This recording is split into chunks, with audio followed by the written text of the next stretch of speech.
Bien-aimés frères et sœurs dans le Seigneur Jésus, bonsoir. C'est encore un agréable plaisir pour nous vraiment de vous savoir nombreux devant votre petit écran. Et une fois de plus, nous recevons sur notre plateau de Que votre lumière luise le docteur Chou qui nous vient du Cameroun. Le docteur Chou, rappelons Daniel Chou, rappelons-le, est président de l'Institut supérieur LEAD au Cameroun. Il est orateur, formateur en conseil prénuptial et conjugal. Donc, il était là ces derniers temps pour encore nous appuyer dans le cadre donc, de notre programme famille au niveau du Centre international d'évangélisation et précisément au Tabernacle Bethel Israël où il a passé une dizaine de jours cette fois-ci. Et nous avons aussi sur le plateau notre bien-aimé fils Abdul Karim Bandé, qui est directeur du cabinet Salomon Conseil. Il est aussi un membre très actif du mouvement des jeunes donc, de l'église du siège du Centre international d'évangélisation, c'est-à-dire le Tabernacle Bethel Israël. Et donc c'est avec plaisir que nous allons partager sur un certain nombre de points que nous avons vus ces derniers temps et surtout voir un peu comment nous sommes en train de cheminer par rapport au programme famille et sur la famille donc au niveau du Tabernacle Bethel Israël. Donc bienvenue docteur. Merci maman, merci madame Karambili. Pour moi c'est un grand plaisir d'être invité à nouveau sur votre plateau technique pour parler de la famille. Et c'est un sujet qui m'intéresse beaucoup parce que le Seigneur a appelé ma femme et moi dans ce ministère de pouvoir bâtir des familles solides qui vont donner gloire à l'Éternel. Merci beaucoup pour l'invitation. Merci. Et de passage, nous saluons votre épouse qui est très engagée avec vous dans le programme donc, de formation sur la famille. Et donc, et merci à elle de vous laisser venir pour appuyer donc, nos assemblées dans le cadre donc, de ce thème. Merci. Et Bandé? Encore un honneur, c'est un honneur, c'est un privilège d'être là et puis surtout de porter la voix de la jeunesse dans cette émission. Ok, donc nous allons poursuivre au cours de cette émission avec, je veux qu'on revienne un peu sur la question de la maturité et la maturité pour les jeunes gens qui aspirent au mariage. Nous avions parlé lors donc de la dernière émission, nous avions parlé de la maturité spirituelle, la maturité sociale, la capacité de pouvoir faire face à certaines décisions et la maturité psychologique aussi et émotionnelle. Et je voudrais vraiment qu'on revienne sur un aspect qui est extrêmement important et la façon dont les jeunes gens peuvent se prendre en charge. Parce que le tout n'est pas de s'aimer, de dire qu'on s'aime, on va au mariage. Mais il y a aussi un aspect extrêmement important qui est lié à leur maturité et sur ces différents plans que je viens de citer. Mais il y a aussi l'autre aspect qui est donc le pouvoir, la capacité de prendre eux-mêmes des décisions sans interférence. Parce que certains jeunes couples expérimentent une situation, un certain problème qui est lié au fait que ils rentrent dans le mariage, mais ce sont les parents qui continuent à prendre des décisions dans leur couple. Donc ça, c'est un aspect, et donc nous allons voir un autre aspect lié à ce domaine. Donc, docteur Chou, je voudrais vous laisser la parole. Merci, voilà. Maman. Merci. Mon pasteur nous disait toujours, si l'amour est aveugle, le mariage ouvre les yeux. donc, les jeunes qui se marient, la parole de Dieu dit que pour cette raison, l'homme quittera son père et sa mère. Et quand quitter vraiment veut dire que je suis capable de prendre soin d'une famille. Je suis capable de prendre des décisions en bien. Je suis capable de respecter la société. Donc vraiment, le garçon ou bien la fille doit être capable de pouvoir s'asseoir, réfléchir, causer ensemble et prendre des décisions qui vont bénéficier leur couple. Vous savez, ce problème existe beaucoup plus en Afrique. Parce qu'en Afrique, d'habitude, on dit que c'est les deux familles qui viennent ensemble. Oui. Et on oublie le fait que le garçon doit quitter sa famille. Et souvent, on dit que non, notre famille, la famille du garçon a pris la fille pour intégrer dans la famille. Non, il faut qu'on comprenne que le garçon quitte sa famille, la femme quitte sa famille et ils forment une nouvelle famille. Et cette nouvelle famille doit être d'un sens indépendant des deux familles. Et maintenant, il n'y a plus la dépendance, il y a plutôt la codépendance. Ça veut dire que la famille, c'est une entité, une entité et il est indépendant, mais il y a une codépendance avec les deux familles. Donc, il ne faut pas que les Africains confondent cela. Laissez les deux jeunes prennent leurs décisions pour le bien-être de leur foyer. Ceci est extrêmement important. Moi je crois que quand les deux aspirants au mariage, dès qu'ils franchissent cette étape-là et rentrent dans le mariage, il faut qu'on les voie comme des gens qui sont capables de se prendre en charge. Oui. Et il faut éviter les interférences. Parce que quand ils n'ont pas leur propre voix, leur propre avis sur les situations qu'ils vivent, et que toutes les situations qu'ils vivent dans leur maison sont influencées par des décisions extérieures, par vraiment des mains étrangères. Moi, je dirais étrangères. Même quand il s'agit d'une belle-mère ou un beau-père, c'est toujours une main qui vient d'ailleurs pour vraiment tourner les choses dans un certain sens, parce que justement le beau-père ou cette belle-mère-là est peut-être très expansive, une belle-mère expansive qui met le nez partout, qui veut savoir tout ce qui se passe dans la famille, et il faut que ce soit ses décisions qui fonctionnent. Je crois que là, il faut vraiment savoir mettre des limites, et tout en les respectant. Et il faut aussi que les parents aient cette sagesse et cette maturité de véritablement couper le cordon ombilical. Parce que dès lors qu'ils sont mariés, il faut les laisser fonctionner. Justement, vous pouvez les conseiller s'ils demandent votre avis. Oui, c'est ça. Voilà. C'est ça. Mais en dehors de ça, il faut les laisser fonctionner. Donc il faut éviter les interférences. Bon, peut-être que Bandé et Abdul Karim, il a une expérience de jeune. En tout cas, il y en a beaucoup. L'indépendance aussi, on ne la donne pas, on la gagne. C'est vrai que les parents doivent eux-mêmes avoir le recul nécessaire pour libérer leurs jeunes.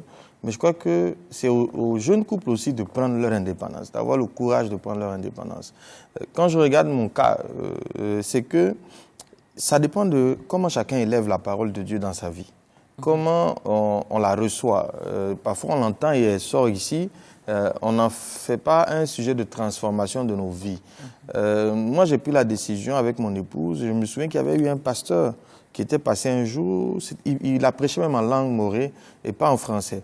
Et dans son enseignement, il disait que lui, il faut qu'on établisse la parole de Dieu comme la constitution de notre famille. Et moi, après ça, et à la suite de tous les enseignements reçus, les échanges que j'ai eus, les livres que j'ai eus, on a fait un entretien avec mon épouse. J'ai dit, bon, moi en tout cas, toutes les décisions que nous devons les prendre par le prisme de la parole de Dieu. Mon avis compte peu, ton avis compte peu. Est-ce que c'est conforme à la parole? Oui. Et donc, quand on est arrivé sur la question de nos décisions, par exemple la décision de nous marier, comment on devait organiser notre mariage, je vous assure que certains membres, surtout de ma famille, ont essayé de dire, oui, viens, on va s'asseoir, on va faire des réunions. J'ai dit non. Moi, je vais finir de m'accorder avec mon épouse d'abord sur ce que nous voulons. On va trouver les finances pour financer notre mariage. Mais après ça, toutes les idées que vous avez, vous pouvez les amener. Si tu amènes l'idée, tu amènes l'argent de l'idée. En tout cas, nous, ce qu'on peut faire là, on va le déterminer. Et je vous assure qu'on s'est organisé, on a décidé à deux de tout ce qu'on voulait. Ensuite, on a exposé ce qu'on voulait aux autres. Et chacun amenait l'idée qu'il voulait. Mais j'ai dit, quand tu amènes l'idée, tu amènes l'argent de l'idée. Si tu n'as pas l'argent de l'idée, tu peux garder ton idée parce que nous, on a déjà fini ce qu'on est capable de faire et ce qu'on veut faire. Okay. Mais je crois que ça n'a pas été aussi accepté aisément. Hein. Il a fallu aussi être ferme. L'autre chose, c'est que pour moi, c'est comment chacun prend la parole de Dieu. Moi, je dis à mon épouse, je refuse. Si on n'est pas capable à deux de gérer un problème, je ne vois pas comment quelqu'un d'autre pourra venir le gérer. Donc, il faudrait qu'on apprenne nous-mêmes. C'était dur, hein, parce que souvent, mon ego faisait que j'aime pas me plaindre. Alors que parfois, pour aider quelqu'un à changer, à comprendre ton malaise, il faut que tu dis ce qui ne va pas. Mais c'était difficile. Je crois que c'était le plus gros combat pour moi, d'être capable d'être humble, d'être suffisamment humble pour dire mon sentiment. Pour quelqu'un comme moi qui était habitué à donner un sentiment d'indépendance vis-à-vis de tout le monde. Moi, je suis quelqu'un d'émotionnellement détaché. Je ne m'attache pas aux gens. Et je crois que mon test encore vient confirmer ça. Je ne m'attache tellement pas que c'était très difficile. Mais je lui ai dit, non, il faut qu'on passe par ce processus, que quelqu'un d'autre ne vienne jamais mettre sa bouche parmi nous. On peut aller prendre un conseil. Mais la personne ne doit jamais venir me parler à moi directement ou te parler à toi. Ça fait que mes parents, quand ils ont quelque chose à dire, ils me disent à moi. Ils ne le disent pas à mon épouse. Les parents de mon épouse aussi s'adressent généralement prioritairement à mon épouse. Et ensemble, maintenant, on discute et on trouve la meilleure façon de faire le retour à nos familles respectives. Mais je veux dire qu'effectivement, je partage votre avis. Il y a une grande nécessité pour le couple de prendre son indépendance. C'est ça. Ça ne sera pas donné dans la plupart des cas. Il faut avoir l'audace de décider soi-même et surtout d'assumer. Parce que quand tu décides d'assumer toi-même, il faut que tu assumes. D'assumer les choix qui sont faits. Ok, je crois que quand nous parlons aussi des familles, des belles familles, etc., mais il ne faut pas oublier aussi que souvent certains amis interfèrent. Donc, je crois qu'il faut voir ça dans tous ces sens-là. Des amis, des gens qui veulent se porter comme des conseillers, qui veulent s'infiltrer, qui veulent... Donc, il faut faire attention. Donc, je crois qu'on retient cela. Et nous allons passer sur un aspect aussi important, la capacité de se prendre en charge aussi sur le plan même au niveau de la famille et en termes de vision familiale. Parce que, docteur, nous avons beaucoup parlé de cela. Il est important de se marier, mais il est important de savoir quelle vision vous avez donnée à votre famille. Et comment cette vision doit fonctionner. Moi, je crois que c'est l'occasion aussi de revenir sur un aspect aussi important et qui peut interpeller les uns et les autres. Je crois vraiment que c'est le manque d'enseignement que beaucoup de gens se marient sans savoir pourquoi Dieu t'a donné une jolie femme ou bien un beau garçon. Son enfant, même si vous n'êtes pas de croyant, il y a toujours la vision familiale. Quand nous voyons dans la Bible, Dieu a donné une vision au couple Adam et Ève. Et moi, je vois la vision à deux niveaux. Dans Genèse chapitre 3, le verset 15, il a demandé à Adam de prendre soin du jardin, d'entretenir le jardin. C'est ça. Ça, c'est ce que j'appelle une vision professionnelle du travail. Et puis, dans Genèse chapitre 1, le verset 28, il a donné son autorité. Dieu a donné son autorité à Adam, d'exercer son autorité dans le monde, sur toute sa création. C'est ça. Moi, je vois ça comme une autorité spirituelle, comme une vision spirituelle.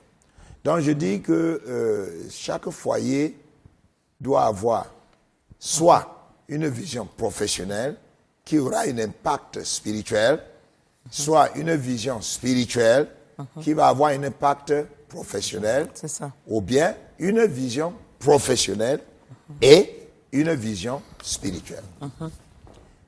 Au niveau des visions professionnelles, beaucoup de gens aujourd'hui ne pensent pas que les chrétiens peuvent être des politiciens. Mais je dis que non. David, dans la Bible, était un politicien. Salomon était un politicien et des hommes d'État. Et ils ont gouverné pendant 40 ans et ainsi de suite. Donc, Dieu peut donner une vision à un enfant de Dieu d'être un politicien. Un président, un ministre, un sénateur, un politicien, peut-être un député, peut-être un militaire, j'en passe. Nous sommes en plein temps pour servir le Seigneur. Je suis un enseignant de la parole de Dieu, ma femme est une intercesseuse, elle enseigne sur l'intercession, et ensemble, nous baptisons les familles.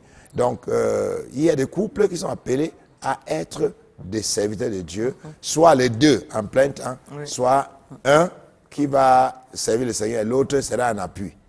Donc, je crois vraiment que chaque couple, en se mariant, doit donc poser la question, pourquoi Dieu nous met ensemble? Voilà, et s'il n'arrive pas à répondre à cette question, c'est un moment de prier et un moment de chercher même le conseil pour savoir exactement pourquoi Dieu nous a mis ensemble. Et si vraiment les gens arrivent à comprendre la vision familiale, je crois que l'Église sera beaucoup plus enrichie. Parce qu'il y a des gens qui ne vont pas donner seulement la dîme, ils savent que le Seigneur les a appelés à être des sponsors de l'œuvre de Dieu. Ils vont donner pour sponsoriser l'œuvre de Dieu. Il y en a d'autres qui sont des professionnels. Et ils savent que non, cet hôpital que j'ai créé, c'est pour aider, pas seulement à évangéliser, à employer les gens, à traiter, mais aussi aider les enfants de Dieu à pouvoir. Donc, je crois vraiment que chaque couple doit se poser la question, pourquoi Dieu nous a mis ensemble? Quelle est la vision que nous allons avoir? Mais la vision que le Seigneur donne pour chaque couple a deux impacts. Premièrement, un impact social et un impact spirituel. Et je vois l'impact spirituel, pas seulement ce que tu vas faire pour le Seigneur, mais l'impact qui va aller jusqu'au niveau éternel, à l'éternité. Retrouver les gens là-bas qui ont été sauvés à travers ton ministère, les gens qui ont été aidés à croire ou à grandir dans la foi. Donc, il faut avoir toujours quel est l'impact éternel de notre vision familiale. Et je crois que c'est l'occasion pour les couples qui nous écoutent de revisiter un peu les choses à leur niveau, pour peut-être que si ce n'est pas encore clair pour eux, qu'ils se demandent, qu'ils se disent, il n'est pas tard de dire pourquoi nous sommes ensemble, pourquoi ce n'est pas quelqu'un d'autre, mais c'est cette femme. Pourquoi ce n'est pas quelqu'un d'autre, mais c'est cet homme? Pourquoi nous sommes ensemble? Qu'est-ce que nous sommes en train de faire? Est-ce que la vision de la famille à notre niveau est claire? Sinon, il faut sonder par l'Esprit de Dieu pour savoir qu'est-ce que Dieu veut. Et je pense que peut-être que le jeune Bandé a peut-être une expérience pratique. Et un peu de mots, un peu de mots. Comment vous voyez ça dans votre couple? C'est vrai qu'on a la chance d'être bien encadré et d'avoir écouté les enseignements et les avoir mis en pratique. Moi, je me souviens, j'étais à FADA et quand on se posait justement cette question sur la vision de notre couple, est-ce qu'on a fini de la définir? Est-ce qu'on marche dans cette vision? Parfois, je me pose la question, parce que parfois, quand on atteint certains objectifs, on a tendance à s'en éloigner. Moi, j'ai pris l'engagement d'entreprendre et je vois que plus je réussis dans ce que j'entreprends, moins j'ai du temps et je commence un peu à m'éloigner des choses qui me motivaient au départ. Mais étant à FADA, pendant qu'on priait, on réfléchissait, on étudiait notre vision, on était arrivé à la conclusion que notre couple devrait être un témoignage de ce que la Bible dit que le mariage est bon. Nous, on dirait que si quelqu'un veut voir que le mariage est bon, il faut qu'il vienne chez nous et il le verra. Et je vous assure que nous le vivons. Nous le vivons vraiment parce que, après l'enseignement du docteur Chou, il disait que nos enfants ne sont pas que les enfants qui sortent de nous, mais aussi ceux qui vivent chez nous. Je vous ai même envoyé le message. Quand on est rentré, j'ai dit non, attends, il faut qu'on réunisse nos servantes parce qu'on en a 2 avec nos enfants et puis on discute avec elles de la parole de Dieu. Et sur le champ, elles ont donné leur vie au Seigneur. Amen. Et la raison qui a fait qu'elles ont vraiment eu envie de vivre la vie que nous avons, c'est la qualité de vie qu'elles nous trouvent. Parce qu'elles ne nous voient jamais nous disputer. On rentre au même moment, on n'a aucun problème. Elles ne voient pas de problème chez nous. Mais je crois que ça vient de la vision. Et moi, il m'est arrivé des fois de vouloir prendre des décisions, mais je me suis tout le temps souvenu de la vision. Est-ce que ce que tu vas faire fera en sorte que le témoignage que vous devez donner soit conforme? Et ça m'a vraiment guidé dans les décisions que j'ai souvent prises. Et je crois que c'est très important. Mais ce qui nous fait défaut, c'est que la vision, à mon avis, on ne peut pas l'étudier techniquement seulement. Il n'y a que Dieu qui peut nous la révéler. Après avoir lu, écouté un enseignement, il faut beaucoup de prières, beaucoup de dispositions de cœur pour écouter Dieu et accepter ce qu'il nous dira. Parce que Dieu peut nous révéler une vision qui ne nous plaît pas. Parce qu'on prie en souhaitant avoir la vision d'autrui. Alors que Dieu nous appelle peut-être ailleurs. Et donc, quand il parlera, non, moi, c'est pas ce que je veux, donc on va préférer réprimer la vision en accusant le diable, alors que c'est peut-être Dieu qui nous appelle à ces fonctions-là. Voilà un peu ce que je veux ajouter. Merci beaucoup, Bandé. Et je voulais parler des tempéraments. Ça a été un sujet qui a été extrêmement intéressant et je crois que pendant la formation, chacun se voyait décrit d'une manière ou d'une autre à travers l'un ou l'autre tempérament. Et donc, nous avons les sanguins, les colériques, les mélancoliques, les flegmatiques. Si les sanguins et les colériques sont des gens un peu extravertis et puis qui vont très vite à l'action, qui réagissent très vite. Les mélancoliques et les flegmatiques, eux, par contre, ils sont assez introvertis et ils réagissent différemment. Et que tout. Bon, on a vu aussi que souvent on a deux tempéraments combinés. Hein? Oui. On peut être à 60% sanguin et 40% colérique. Bon, et moi j'ai particulièrement aussi j'ai apprécié les exercices qui ont été faits pour que chacun se retrouve clairement par rapport à son tempérament. Oui. Et comme on a cité Tim LaHaye, qui a beaucoup écrit sur les tempéraments, tempéraments transformés et tout. Je voulais qu'on revienne sur les tempéraments et leur effet surtout dans le couple. Certains vivent des situations et qu'ils n'arrivent pas à se rendre compte que c'est lié au phénomène des tempéraments. Moi, je crois que, Dr. Chou, vous avez un mot à dire avant qu'on ne vienne sur un cas pratique peut-être. Merci, maman. En fait, sur ce tableau, sur ce média, je voulais vraiment donner l'honneur à Tim LaHaye. Parce que, en réalité, c'est lui qui a influencé mon foyer à travers son livre, Les tempéraments conduits par l'esprit. C'est ça. Parce que, comme je suis marié avec ma femme, on a vu qu'on avait des clashs. Je suis sanguin et colérique, et ma femme est mélancolique et colérique. Donc, vous voyez, colérique, ça cogne quelque part. Oui, c'est ça. Donc, on a commencé à avoir des problèmes au niveau des conflits. Mais en plus, même le sanguin et le mélancolique, on a eu des problèmes parce que sanguin parle vite. Donc, dès qu'il y avait un petit problème, j'affrontais, j'attaquais. Mais mélancolique, est très fin, il réfléchit, il analyse. Donc, ma femme analysait les choses pour me ridiculiser. Et quand ça s'est passé, en tant que mon homme, je n'acceptais pas. Donc, en réalité, vous, chacun qui fait une étude sur le tempérament va comprendre une chose. D'habitude, Dieu met les gens qui ont des tempéraments opposés. Oui. Pourquoi? Parce que Dieu veut la complémentarité dans le couple et non pas la compétitivité. Pourtant, c'est un problème qui va à la rencontre de la vie humaine. Parce que dans la vie humaine, qu'est-ce qu'on dit? Ce qui se ressemble, s'assemble. Oui. Mais cette loi n'est pas bonne dans le mariage. Parce que si on est colérique, on est sanguin, on est phlegmatique, ou bien on est mélancolique, ça va créer des clashs. Oui. Donc, Dieu fait à ce que si tu es extraverti, tu épouses un introverti et vice-versa. Mais il y a aussi un petit problème qui se crée quand la femme est extravertie et l'homme est introverti. Nous avons eu un couple où l'homme était introverti, donc il était phlegmatique, prédominant, et la femme était dominante, colérique. Ouais. Et on est entré dans la maison et effectivement, la femme était en train de tonner sur l'homme. Pourquoi? Parce que l'homme avait oublié ou avait négligé de payer les factures d'électricité. On est venu couper l'électricité. Oh là là. Donc, monsieur était assis dans un canapé et la femme était en train de tonner. Mais le mari se cachait derrière un journal, en train de vouloir lire le journal. Et quand la dame a vu, nous on est entrés, ma femme et moi, et elle ne nous a pas vus. Elle était aveuglée par la colère. Son mari qui était au coin nous a vus, mais il était pris en otage. C'est ça. Donc, on s'est assis inconfortablement dans un canapé.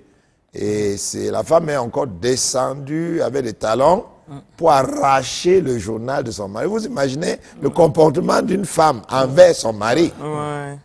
Il a arraché le journal, il a froissé, il a tapé sa patère et il a dit, je suis en train de parler et tu fais semblant de lire. Mais il ne savait pas qu'il y avait des personnes. C'est après elle avait fait ça qu'elle nous a vus. Elle avait honte. Elle est entrée dans la cuisine. J'ai demandé à ma femme de la... Donc vous voyez, les problèmes de tempérament, c'est... Mais ce qui est intéressant, je veux vous dire, le monsieur, ils sont mariés depuis plus de 20 ans. Et ils arrivent à vivre ensemble. Ils avaient des grands enfants. Donc, le mari a compris sa femme. Le mari arrive à tolérer sa femme. La femme a compris son mari. il arrive à tolérer. Mais sinon, souvent, on a des clashs à cause des conflits de tempérament dans les foyers. Moi, je crois que d'abord, il faut être conscient de son tempérament Oui, oui, tout à fait. et du tempérament de son conjoint. Oui, Et si nous regardons, aucun tempérament n'est mauvais en soi. oui. Chaque tempérament a ses forces et ses faiblesses. Mais si on est conscient de nos tempéraments, on peut savoir comment jouer. Et surtout, savoir soumettre son tempérament à l'action de l'Esprit de Dieu. Oui, oui. Moi, je crois que ça, c'est important. Parce que le cas que vous expliquez, et vous imaginez si cet homme doit vivre le supplice ainsi, tout le temps, ça va être difficile. Très difficile. Ça va être très difficile. Et il faut qu'en ce moment, cette femme-là soit consciente, surtout si elle est un enfant de Dieu, qu'elle soit consciente que ce tempérament-là n'est pas toujours pour la paix. Mais en ce moment, qu'elle arrive à se soumettre à l'esprit, à l'action de l'Esprit de Dieu pour que son tempérament soit, je dirais, tempéré.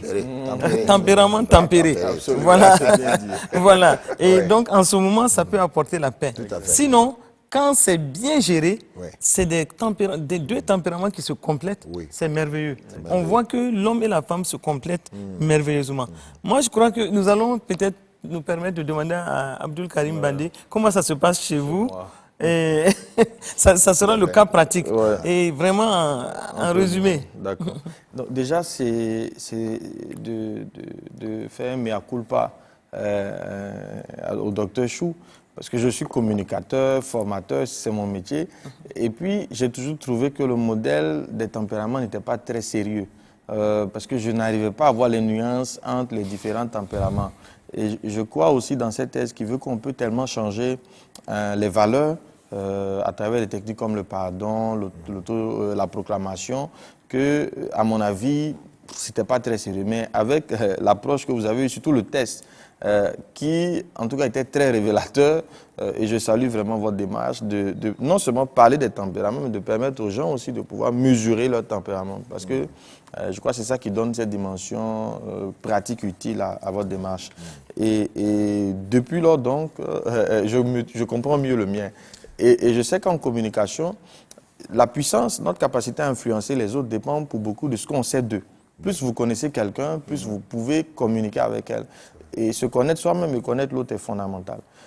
Pour appuyer sur ce que maman disait par rapport à la puissance du Saint-Esprit dans nos tempéraments, moi, j'étais quelqu'un de très aimant de, comment ça s'appelle ça? La compétition, aimant dominer. Oui, oui. J'étais très perçu comme un dominateur, un dictateur. J'imposais mes points de vue à tout le monde. Donc vous êtes vraiment Un colérique. Un pur colérique. Ouais. Mais la foi m'a beaucoup aidé. Parce que je me souviens, à un moment donné à l'église, on avait ce qu'on appelait les convocations solennelles. Oui. Et dans cette période, on priait beaucoup pour le caractère. Et je me souviens que la veille d'un culte, je discutais avec la mère d'un ami, et puis je lui dis, moi, tanti, j'ai 3 lions dans ma vie. C'était l'expression que papa avait utilisée. C'était l'esprit de concurrence, c'était l'orgueil, et puis un 3e. Et le dimanche, j'arrive à l'église, le papa ouvre la Bible, et le premier verset qu'il lit, il parle de Jésus qui lavait les pieds de ses disciples, après avoir réalisé que c'est Judas qui allait le tromper. Et moi, en ce moment même, l'Esprit de Dieu me dit, mais toi, tu es qui? Les gens, tu fais des choses pour eux, ils ne te reconnaissent pas et puis tu leur en veux. Mais ce jour-là, j'étais seul dans l'église. En tout cas, pour moi, il n'y avait personne à côté de moi. Moi, j'étais en larmes parce que j'étais en train de reconnaître que j'étais quelqu'un d'autoritaire, d'audacieux, qui voulait que les autres lui reconnaissent toujours quelque chose. Mais à partir de là, j'ai pris un engagement d'humilité. Ça fait que c'est devenu une de mes valeurs. Ce qui n'est pas une valeur normalement pour le colérique que je suis au départ, mais l'humilité et le recul dans toute décision est devenu un principe de tout faire au travers de cette humilité-là. Donc je pense que le Saint-Esprit peut effectivement façonner notre personnalité. Je crois que beaucoup de mes amis... ça à la maison chez vous. Maintenant, à la avec maison, votre épouse. Elle subissait naturellement. Puisque elle subissait, elle est plutôt mélancolique. Elle est plutôt Elle est mélancolique. plutôt mélancolique. Très bien. Donc, elle me subissait énormément. Et je vois que j'ai tout fait.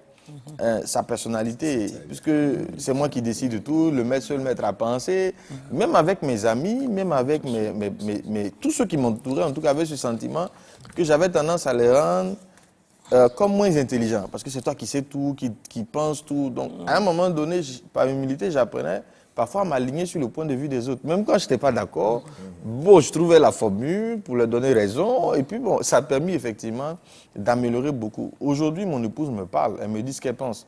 Peut-être qu'il y a des gens qui nous suivent, qui ont l'impression que leurs épouses sont timides parce qu'elles ne parlent pas. Mais j'ai envie de dire que c'est peut-être parce que vous l'écrasez trop. Ah oui. Si chaque fois qu'elle dit quelque chose, elle a l'impression d'être stupide après, parce que vous allez toujours renchérir et donner un avis qui est plus cohérent et plus pertinent, au bout d'un moment, elle ne dira plus rien. Et moi, je vivais ça, effectivement. Mais aujourd'hui, on discute, elle me contredit, ce qui n'arrivait pas dans les 2 premières années, parce qu'elle a plus d'assurance, etc. Et je crois que connaître son tempérament et travailler dessus va permettre à l'autre de s'épanouir aussi dans son tempérament. Je peux ajouter une chose? Oui, allez-y, docteur. Effectivement, je suis content du témoignage de M. Bandé, parce qu'il y a 2 choses qui influencent les tempéraments. Il y a l'environnement et surtout la parole de Dieu, l'onction du Saint-Esprit. Donc, un chrétien, quel que soit ton tempérament, si tu te laisses influencer par la parole de Dieu, par le Saint-Esprit, il va adoucir tes forces et il va éliminer tes faiblesses et tu seras plus performant. Et la deuxième chose, c'est l'environnement. Et la famille est un environnement très approprié. Ton mari est là pour pouvoir te corriger, t'aider, travailler tes tempéraments et vice-versa. Et si on accepte que notre conjoint soit la personne que Dieu a donnée pour nous aider à restructurer nos qualités, vous allez voir que le tempérament ne va pas changer, mais nous viendrons de mieux en mieux. On a commencé, nos 2 premières années de mariage étaient un peu turbulents. Mais aujourd'hui, tout le monde dit, nous aimerions être comme le couple chou. Mais on ne sait pas d'où on vient. On a d'abord passé par ce moment. Mais la grâce encore que les jeunes ont aujourd'hui, c'est que la plupart sont formés. On leur fait comprendre ces choses. Donc, ils entrent déjà dans le mariage, connaissant exactement déjà son tempérament et comment jouer. Et c'est un avantage pour le mariage d'aujourd'hui. Est-ce que moi me permet de rebondir sur quelque chose? Juste une phrase. Le Seigneur m'avait dit quelque chose, parce que comme on préparait beaucoup les périodes de fiançailles, en fait, chaque fois que je voyais un défi, une limite chez mon épouse, ça me révélait une limite chez moi-même.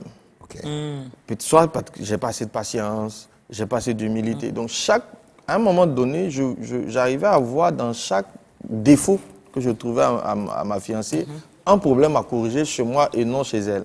Et quand j'arrivais chaque fois à corriger le problème chez moi, le problème se corrigeait aussi chez elle, puisque de toute façon, il ne me dérangeait plus.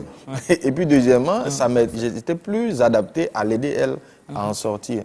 Donc, juste pour dire que les limites que nous voyons chez l'autre sont des signaux pour dire qu'il y a des problèmes chez nous-mêmes. Et c'est sur nous qu'on peut travailler, pas directement sur l'autre en réalité. Et ça me permet de conclure avec cette partie en disant que faisons attention.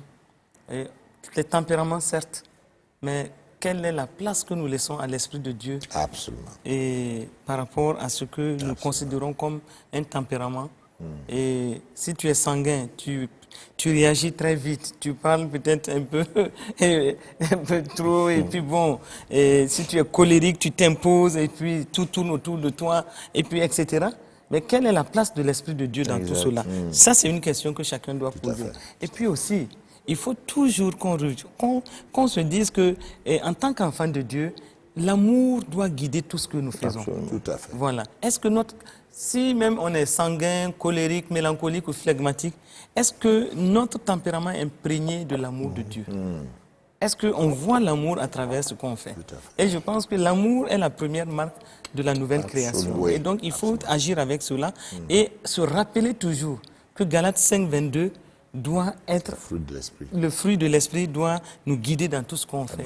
L'amour, la paix, la joie, la tempérance, la bénité, la fidélité, la maîtrise de soi. Et je pense que si tout cela, vraiment nous tenons compte de tout cela, notre tempérament, quel qu'il soit, sera maîtrisé. Ça va être maîtrisé et ça va être utile. C'est ce que nous voyons dans la Bible. Paul, autoritaire, a été puissamment utilisé par le Seigneur. Pierre, sanguin, Moïse, mélancolique. Mais quel que soit le tempérament, si on le soumet à l'Esprit de Dieu, vraiment, On peut faire de grandes choses. On peut faire de grandes choses. Donc, nous allons parler aussi des langages d'amour. Je crois que là aussi, c'était un thème qui avait intéressé. J'ai vu comment les uns et les autres étaient très intéressés par les langages d'amour. Moi, je sais que dans tous les livres que, par la grâce de Dieu, j'ai pu écrire, j'ai toujours parlé de ces choses parce que les psychologues ont fait une catégorisation, une étude sur non seulement les tempéraments, mais aussi les langages d'amour.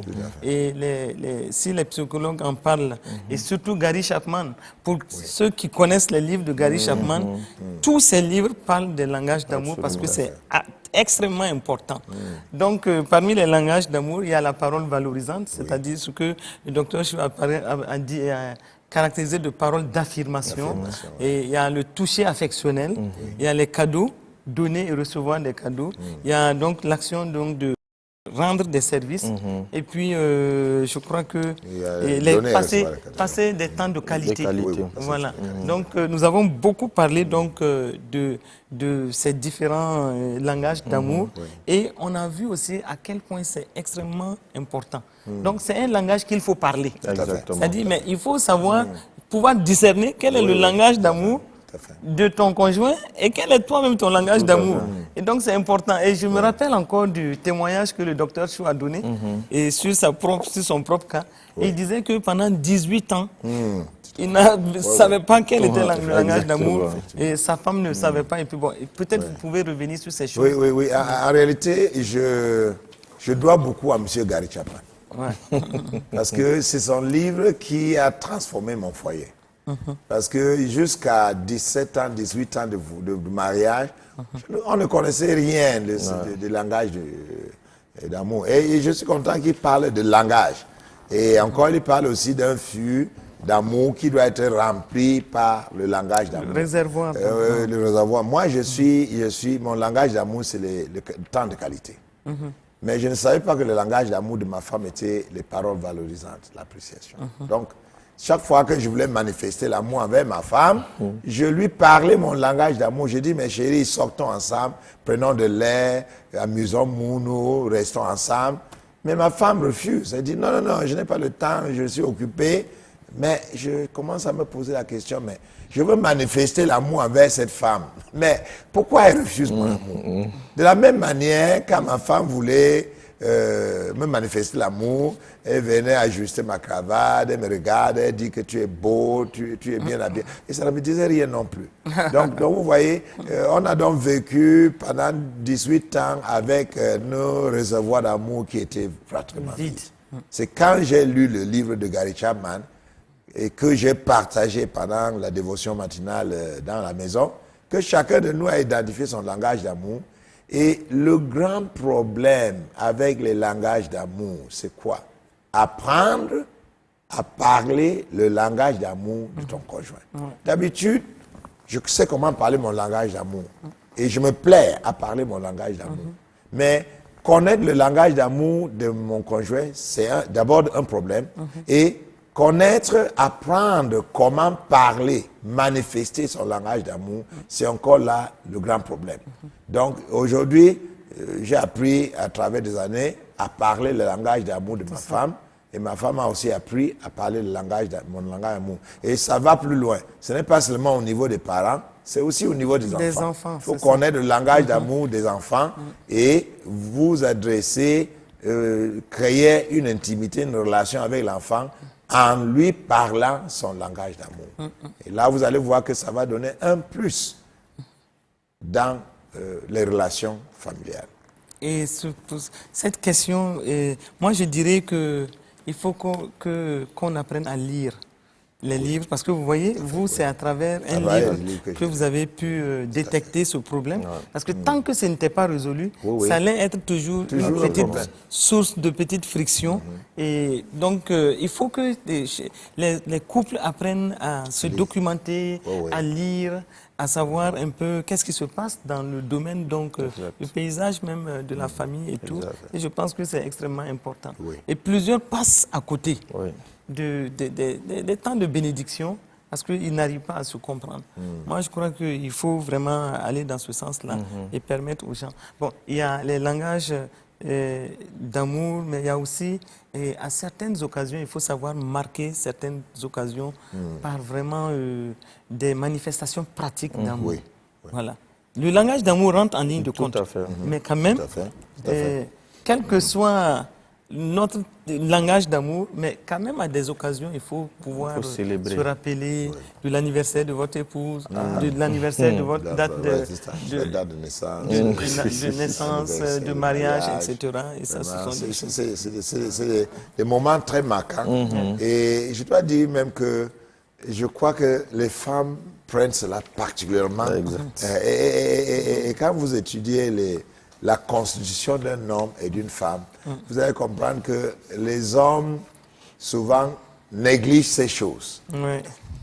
Inconsciemment, parce que c'est de leur nature de ne pas prendre.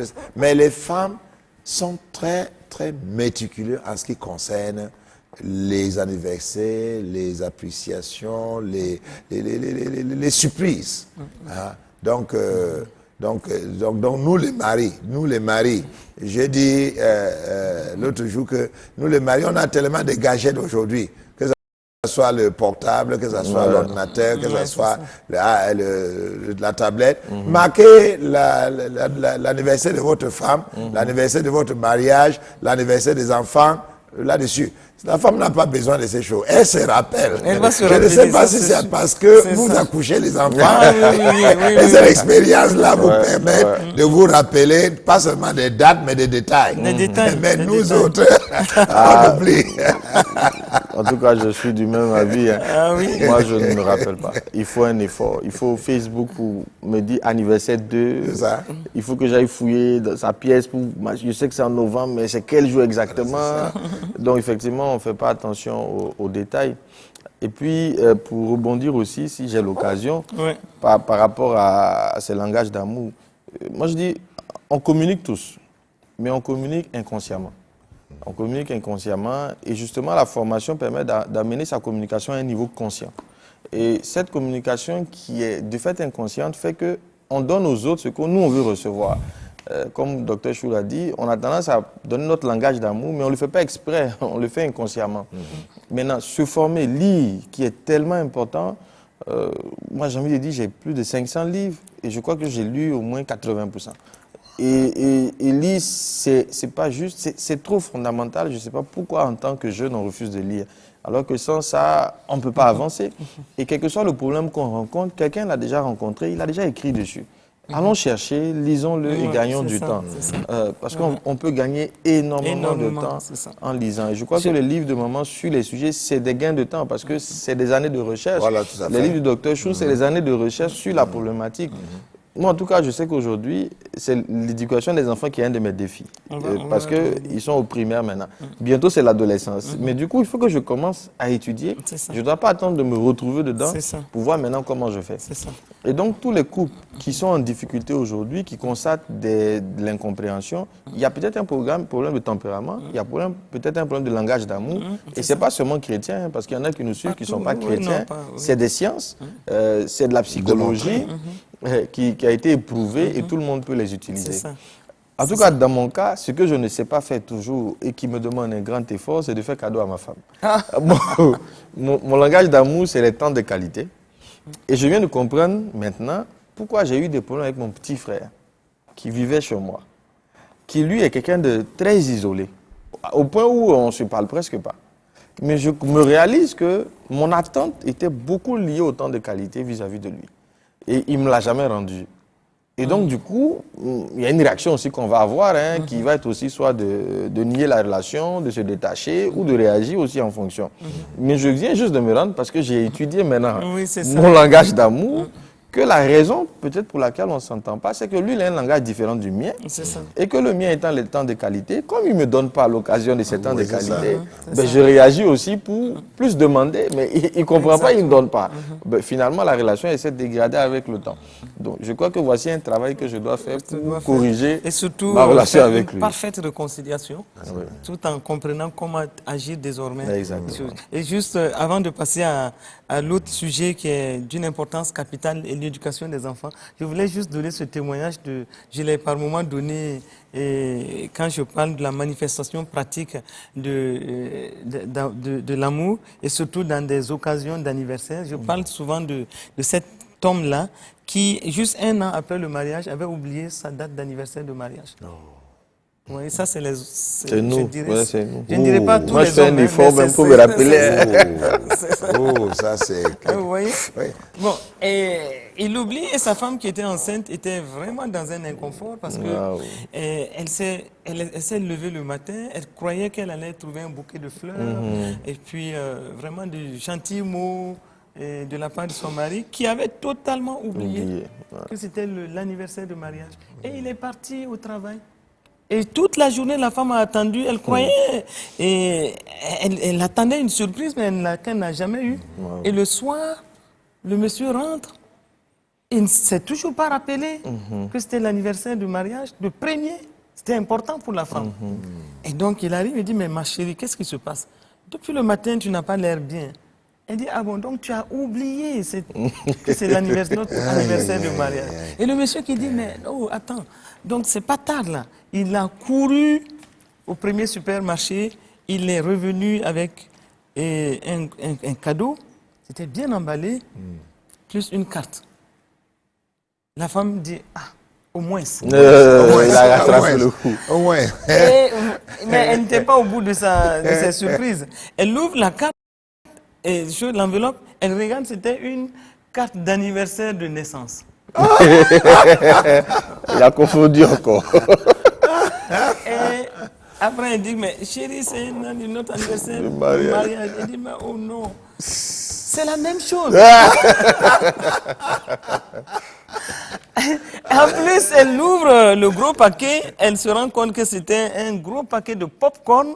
Aïe, aïe, aïe. Et le gros mangeur de pop-corn à la maison, c'est bien lui. Il s'est fait un cadeau. Il s'est fait un cadeau. Et 30 minutes plus tard, la femme le trouve en train de saisir un document sur leur bureau. Et puis, il mangeait les pop-corn. Voilà. Il a il s'est donné... Donc, c'est pour dire que vraiment, c'est ça. Mais il faut se rappeler, hein, ça c'est important. Passons. Mais maman, vraiment, je supplie nos femmes d'être un peu indulgents envers nous. Ah bon? Je donne mon témoignage. L'année passée, c'était l'année passée, on m'a invité dans une église pour rendre ministère pendant la période de mon anniversaire de naissance. Et moi, je suis parti rendre ministère. J'ai oublié que c'était mon anniversaire. Et à la fin de mon ministère, on m'a donc invité pour venir manger. Ils avaient arrangé un endroit pour manger. Et pendant que je suis en train de manger, on fait entrer un gros gâteau. Je commence à demander, mais ici, là, ça c'est pourquoi encore? Et ils commencent à chanter « Joyeux anniversaire ». Donc, ils m'avaient invité et ils ont voulu avoir des informations sur moi, sur le net. Et ils ont vu que c'était mon anniversaire. Mais moi-même, j'avais oublié. Donc, vraiment, nous, nos femmes, soyons un peu indulgents avec nous. Mais les hommes utilisaient quand même les gadgets. Il faut se rappeler. Oui. Parlons maintenant de l'éducation des enfants parce que voici un point qui me tient beaucoup à cœur. Oui. Et aujourd'hui, quand nous regardons avec tout ce qui se passe dans les familles, la modernité, les heures de travail et tout. Donc aujourd'hui, il y a, je ne dirais pas une démission consciente du côté éducation des enfants par les parents, mais il y a des défis quand même par rapport à ce domaine. Mais en tant qu'enfants de Dieu, nous devons faire attention. Parce que c'est les générations futures que nous sommes en train de former. Mais comment nous les formons? Est-ce que nous faisons en sorte que leur vie spirituelle commence déjà à se former dès leur bas âge? Qu'est-ce que nous faisons de façon générale? Nous voyons même dans certaines familles, le père et la mère quittent la maison très tôt le matin, ils ne rentrent que le soir. Et toute la semaine. Et le dimanche, ils ne comptent que sur l'école de dimanche. Bon, donc vous voyez, ça devient une préoccupation. Et il vaut mieux que la question de la vie spirituelle dans la famille Moi, je dis, la question de la vie spirituelle pour la famille est très, très importante. Elle est transversale. Elle est sur toute la ligne, sur tous les domaines de la vie familiale. Mais il faut vraiment faire attention. Moi, je vais vous laisser l'occasion de dire un mot là-dessus. Maman, avant de parler, je dirais que ce point est extrêmement important, que j'aimerais vous supplier que vous puissiez reconduire cela dans une émission, que ce soit un sujet entier. Oui. Mais je voulais dire que l'éducation des enfants, c'est un grand sujet d'ignorance. Le grand problème, c'est que les parents sont ignorants de comment éduquer les enfants. Que ce soit des chrétiens, que ce soit des non-chrétiens. Pourquoi? Parce qu'on n'enseigne pas ça à l'église, on n'enseigne pas ça à l'école, on n'enseigne pas ça à ceux qui se marient. Donc vraiment, c'est à la découverte. La deuxième chose, c'est que l'éducation des enfants est extrêmement difficile parce que c'est en fonction de l'âge, c'est en fonction du sexe. Et c'est en fonction des particularités de chaque enfant. Donc il y a beaucoup de variables. Il faut que l'éducation de l'enfant, la relation avec les parents commence déjà dans le ventre. Oui. Médicalement et psychologiquement, ça a été démontré que les émotions de la mère vont jouer sur l'enfant et les touches sur l'abdomen de la mère, les enfants vont sentir de quel sens. Si c'est l'amour, si c'est la haine. Bon. Donc, il y a des témoignages à l'appui. Et maintenant, l'éducation de 2 premières années est tellement différente. L'éducation des 5 premières années, tellement différente. Et l'éducation de 3 à 5, de 5 à 8, de 8 à 12, et encore la période de l'adolescence. Et encore, je viens d'écrire un livre qui sera publié bientôt, mais il y a une dame qui m'a dit, Daniel, tu as oublié l'écart entre l'adolescence et le mariage. Ça, c'est encore un autre problème. À partir de 18 ans, 20 ans, jusqu'au mariage, souvent les parents ne savent pas comment prendre soin des enfants. Donc, je veux dire qu'en fonction du sexe, l'éducation de la fille est différente que l'éducation du garçon. L'éducation du bébé est différente de l'éducation de l'enfant, est différente de l'éducation de l'âge scolaire, différente de l'éducation de l'adolescent. Donc vraiment, c'est un sujet extrêmement vaste. Et nous tous, moi, je ne sais pas, peut-être vous, n'en parlons pas de ces jeunes couples. Nous tous, nous ne sommes pas formés. Et avant de s'en rendre compte, on a fait tellement d'erreurs. Oui, c'est ça. Donc, c'est bien peut-être de reconduire, mais aussi que les parents commencent à lire les livres sur l'éducation de nos enfants, que les pasteurs commencent à enseigner dans les églises sur l'éducation des enfants et que vraiment, on vraiment apporte ce sujet de plus en plus. Je pense que chacun est interpellé. Tout à fait. Il faut en faire vraiment une question d'importance capitale et permettre à ces enfants d'être instruits selon les voies du Seigneur, comme la parole de Dieu le dit. Il ne nous reste plus beaucoup de temps, mais je voulais quand même qu'on aborde très rapidement la question de la gestion financière, parce que ça a été un des thèmes développés lors du séminaire récemment. Et moi, je crois que je sais que plus de 70% des problèmes dans les couples, souvent, quand on regarde, on va se retrouver avec ce paramètre-là qui n'est pas résolu. Et on parle ici de la question d'intégrité, dans la gestion de l'argent dans la famille, et la question de la transparence, comment même l'argent est géré, quelle compréhension chacun a de cette ressource-là, et donc bien d'autres points. Et moi, je voudrais vraiment vous laisser la parole pour que vous puissiez vous exprimer là-dessus. Merci. Je vais juste brièvement dire que le résumé de la gestion financière dans le couple, parce qu'il y a des problèmes. Il y a des problèmes de l'argent qui est insuffisant. C'est toujours un problème dans tous les foyers. Donc, je n'aborde pas ça. Mais il y a beaucoup plus le problème de la gestion financière. Et je veux rappeler les gens et dire à ceux qui m'entendent pour la première fois de distribuer l'argent que Dieu vous donne en 3 parties.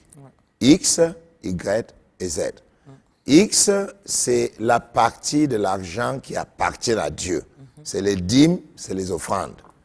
Ramène ça à la maison de l'Éternel. Ça va servir comme l'engrais que tu jettes sur ton champ pour fertiliser le champ et pour produire plus. Deuxièmement, le Y, c'est l'argent pour manger. C'est-à-dire c'est le budget de fonctionnement.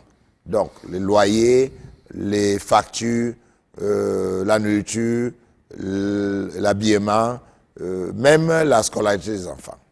Et il y a une troisième partie que nous obligeons et que nous négligeons, c'est la semence, c'est l'investissement. Ouais. Et ceci vient de la parole de Dieu. Il y a 2 Corinthiens chapitre 9, le verset 6 à 12 qui parle de ça. Il y a Isaïe chapitre 55, le verset 10 qui parle de ça. Il faut que chaque famille pense à l'investissement, d'une manière ou d'une autre. Une petite entreprise, une grande entreprise, qui va permettre que la famille puisse produire de l'argent. Et si chaque famille pense à ces 3, et comme ça, on va distribuer le salaire, peut-être 10% ou 15% pour Dieu, 50 ou 60% pour le fonctionnement, et 10 à 20% pour l'investissement, et on distribue l'argent comme ça, et après un certain nombre d'années, on commence à investir, et ça va rapporter une bénédiction. Okay. Donc, je crois que nous aurons une autre occasion pour rentrer dans les détails. Oui. Mais je voulais, pour terminer, m'intéresser à la vie spirituelle dans un foyer chrétien. Je sais qu'on n'aura pas suffisamment de temps pour en parler, mais comme nous avons le jeune Bandé ici, je voudrais juste savoir comment ça se passe chez vous, parce que voici une question qui est extrêmement importante. Est-ce que, par exemple, toi, tu arrives à prier avec ton épouse, avec tes enfants? Est-ce que vous arrivez à avoir cette vie et à maintenir cette flamme-là de vie spirituelle comme il faut en tant que jeune couple? Peut-être que nous allons écouter son expérience et puis voilà, conclure. Voilà. Bon, en tout cas, je crois que je suis pas un exemple ici. Ah bon? Pas du tout, parce que mon épouse et moi, nous sommes très actifs professionnellement. Elle est directrice commerciale. Ce qui lui prend beaucoup de temps. Moi non plus, je suis dans l'entrepreneuriat avec 2 entreprises à gérer. Ça me prend beaucoup de temps. J'avoue que on rentre tellement fatigué qu'on a des pics où on prie vraiment ensemble. Et puis après, on dit, bon, demain, après-demain, on remet au calendrier grec. Et ça me pose un problème, ça lui pose un problème, on en discute souvent. Ça joue même sur l'éducation des enfants. Ça finit même parfois par nous poser la question, est-ce qu'il ne faut pas, moi j'ai l'ambition, je le lui dis, qu'à un moment donné, elle démissionne pour me rejoindre. Pour qu'on ait du temps à passer vraiment ensemble, parce qu'il y a un gros risque qu'on s'éloigne tellement tous les deux, que chacun ait sa vie séparée. Bon, c'est un défi sur lequel on travaille. Je lui ai donné 2 ans pour qu'on arrive à ça. Parce que pour moi, ça revient un peu sur la question de l'éducation des enfants. Dieu est un Dieu générationnel. Et moi, je dis, si on prend l'arbre généalogique de ma famille, il faudrait qu'à partir de moi, mes descendants soient dans une autre dimension. Et on ne peut pas arriver à ça si nous n'avons pas du temps à consacrer à nos enfants. Donc, vraiment, chez nous, il se pose aujourd'hui la question de est-ce qu'il faille qu'elle continue à travailler? Je crois qu'en tant qu'homme, peut-être qu'on va dire que je prends la part du lion, mais je crois que c'est vraiment à elle de me rejoindre, surtout que mon activité est libérale et qu'il y a de l'espace pour elle. Mais je dis, c'est à moi de créer les conditions aussi pour qu'en me rejoignant, son niveau de vie, son revenu ne baisse pas. Et c'est le travail sur lequel je suis engagé en ce moment, en passant aussi par le moyen de l'investissement, pour que si elle doit démissionner, ça n'affecte pas sa vie et qu'elle continue à garder en tout cas un certain niveau de vie. Mais on n'arrive pas, on n'arrive vraiment pas à prier. On n'a pas moment des temps de prier avec les enfants, des temps d'échange avec les enfants. L'obligation que je me mets, c'est d'avoir un temps dans l'année, en tout cas des vacances que je m'offre avec les enfants. Un temps qui leur est consacré pleinement à elles et aux enfants. Mais il est de plus en plus réduit quand même. Ouais. Je suis en train de me demander, docteur, parce que nous sommes face à un exercice extrêmement pratique. Parce que nous avions parlé de la vision familiale. Oui. Bon, le fait qu'il veuille que son épouse le rejoigne sur le terrain de son activité et qu'ils puissent œuvrer ensemble, est-ce que Dieu n'est pas en train de vous parler quelque part, Bandé? Oui. En réalité, je voulais peut-être rebondir sur ce qu'il a dit comme un dernier mot pour dire que quand vous lisez la Bible, le peuple d'Israël ramassait la manne qui venait du ciel tôt le matin. Donc, je conseille tous les couples, autant que possible, de commencer leur journée avec Dieu. Ah oui, Donc, absolument. si vous décidez de vous réveiller à 6 heures, entre 6 heures et 7 heures, vous avez un temps de recueillement devant le Seigneur. Si vous vous réveillez à 5 heures, entre 5 heures et 6 heures, dans ma maison, c'est 5 heures, 6 heures. Même avant que les enfants commencent à aller à l'école. Donc, toute la famille se réunit, on prie ensemble, on remet la journée entre les mains du Seigneur, on lit un passage biblique. C'est vrai, à 6 heures moins, à 6 heures moins le quart, il y a certains enfants qui commencent déjà à aller pour se laver parce qu'à 6h30, il doit être à l'école. Mais au moins, on a commencé la journée avec le Seigneur. Donc je crois vraiment que les familles qui commencent la journée avec le Seigneur, ça leur donne un bon début de la journée. Moi, je dirais qu'il faut en faire même une obligation. Il faut en faire une obligation parce qu'il faut commencer avec le Seigneur la journée. Et installer déjà de bonnes habitudes spirituelles au niveau donc des enfants. Oui. Que les enfants vous voient prier et qu'ils sachent qu'ils ne peuvent pas aller sans ça. Voilà. Et je pense que nous aurons certainement l'occasion d'en parler plus largement, mais pour le moment, il faut que ce soit établi qu'il faut en faire une obligation. Et je pense que ça va aider la famille à se porter mieux spirituellement et surtout les autres points. Donc nous allons terminer et je dirais une fois de plus que nous avons un ensemble des livres et les deux derniers, comment vivre le repos de votre couple et vos premières années de vie conjugale, ce sont les deux derniers livres qui ont été écrits par nos soins. Et donc il y a tout pour une famille harmonieuse, et je crois que c'est le livre que le frère Bandé aime beaucoup. J'ai aussi une copie. Vous avez une copie et je crois que vous avez dit que vous avez apprécié cela. Et avant de dire oui pour le mariage, et comment accompagner nos ados, éduquons adéquatement nos enfants. Et il y a d'autres livres. Il y a d'autres livres. Nous rendons grâce à Dieu pour le temps que nous venons de passer. Et je crois qu'il y a un défi que nous venons d'entendre. Si ce que le frère Bandé vient de dire est un cas que plusieurs jeunes couples rencontrent, moi je crois qu'il vaut mieux qu'on prie pour que toutes les familles puissent avoir non seulement une vision, que chacun soit clair avec la vision que Dieu vous a donnée, et aussi que les gens puissent établir une vie spirituelle et positive et réelle dans les différentes familles. Nous allons terminer en vous disant merci, mais je vais laisser et merci d'avoir suivi cette émission. Mais je voudrais demander au docteur Chou, pour ces deux points particulièrement, de prier vraiment pour les familles qui nous écoutent et ceux qui vont suivre par la suite. Merci beaucoup, maman. Avant de prier, je vous donne un adage que vous allez vous rappeler. La famille, une priorité. Les enfants, notre héritage. Si vous vous rappelez que la famille doit être une priorité et les enfants, notre héritage, vous allez leur consacrer ce qu'il faut. Prions le Seigneur.